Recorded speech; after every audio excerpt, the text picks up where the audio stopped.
This is day 3 of feeding my dad's dog.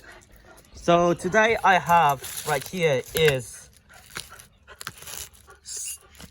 steak, T-bone, broccoli and rice. As I put this down on the dog bowl right here with dog food. There you go. Hope you like it. She always goes for the bone first. No wonder why she's so obsessed with bones, and she takes time to take a bite out of it. As you can see. Hey, slow down. You don't want to choke on it. It's a T-bone. So yeah. I made quite a mess.